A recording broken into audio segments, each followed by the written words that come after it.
That would keep going on. I can't watch that. And just to let you all know, across the country also, a new trend of dastardly, disgusting behavior is going on. With that sort of indiscipline. And Rowley says he take no responsibility. That's all your parents' fault. Right? He not in charge of the economy. He not in charge of Petrotrin. He not in charge of the road. He ain't in charge of the water. He ain't in charge of the jobs. He ain't in charge of all your children fighting like hyena in African jungle. So he's the prime minister of nothing but golf. But male students now feel because bullying is allowed. Because the prime minister is a bully and he could bully anybody. Now he could bully the DPP. That bullying is allowed.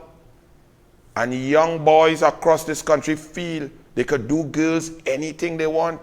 Newsday, you talking about sexual harassment in the workplace. Rowley won't bring that. Who's the #1 sexual harasser in the workplace? But let me tell all you something. And listen to this mother.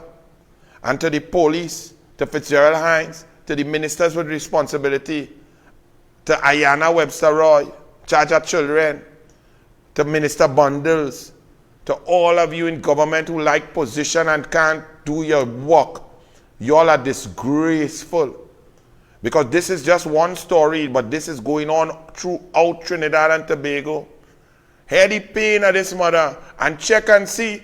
Of course, they have 2-3 sides of story, but check the reports, check what she's saying, check the evidence, listen carefully, and no redress to sick, budding rapists in our schools taking advantage of girls. Listen carefully, and all of your fathers listen. Play. Good afternoon, everyone.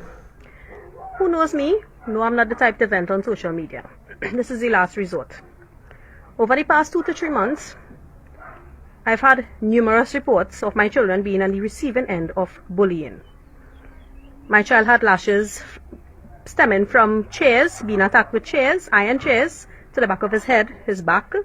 He had to be in the health center. He had blood in his urine. My daughter was sexually harassed, being she slapped on her butt many occasions. Now I did the right thing. I went to the station. I made numerous reports.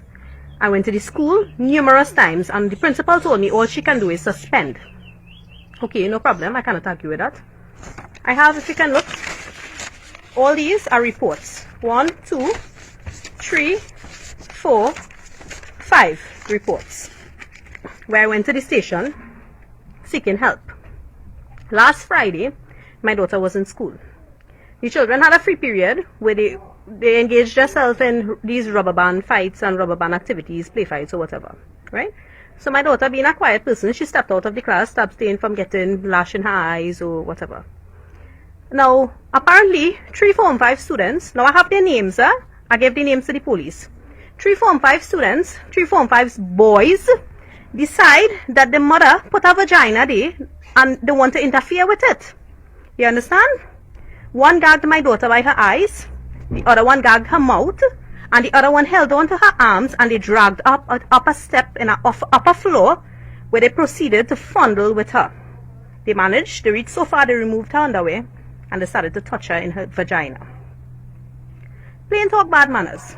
If it was any other parent, I am positively sure they wasn't going to the police. They would have dealt with this themselves. I did the right thing again for the 5th or almost 6th time. I went to the police. I went to St. Margaret's police station, where the matter was forwarded to Child Protection Unit. We received a call. We went Tuesday. We gave our statements and whatever. Today, it didn't even make a week. It didn't even make 7 days. Today, I received a call during exam. My child is in Form 3. She has exams. Her exams were scheduled for today. She went to school today. My daughter, as well as my son, both are in Form 3. They went to school today. Only I have to receive a call, 1 o'clock, that these same 3 fellas come back again to attack my daughter again. The shouting remarks at her, the shouting taunts at her, the attempt to grab her again. But this time, well, last Friday, she didn't see who it was. But once a mistake, twice a habit. They come back again. They're trying to attempt again behind she. So I received a call from the school saying to go to the station. Went to the station again, make a report, seeing that it was 20 to 2, and I have to wait on my son. So I parked outside the school waiting on my son. Upon dismissal, Mr. Form 5 guy decide to say, when he see me stand up outside the car waiting on my children, ma'am, nobody I want your daughter. Nobody I want your daughter. When we interfere with she was dribbling. She liked that.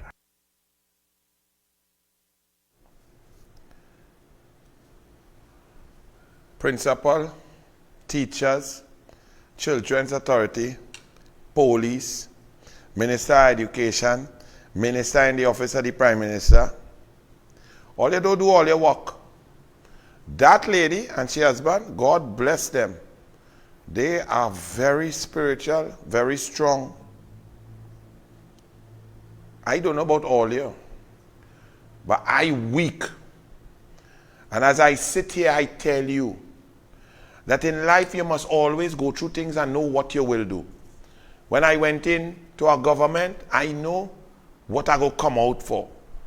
So if the People's Partnership wanted to go and bring smelter plant and kill people with cancer, testicular cancer, pancreatic cancer, lung cancer and thing, I would have resigned. I coming out. Certain things like that.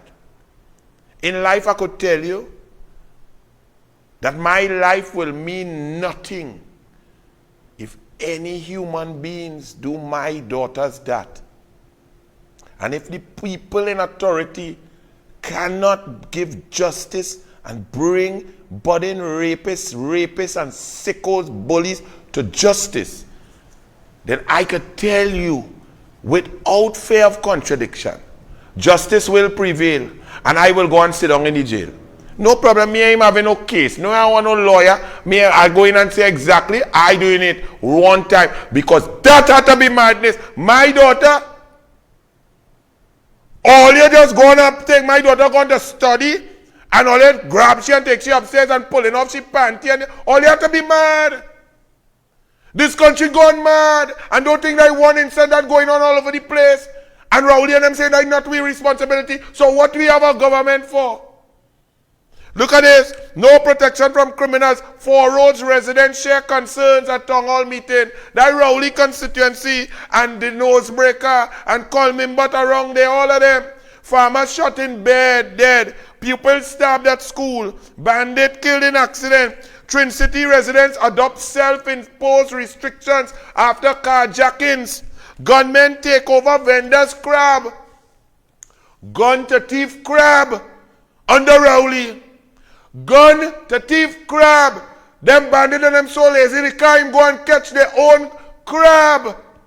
Carnage residents uneasy as youths turn back to guns.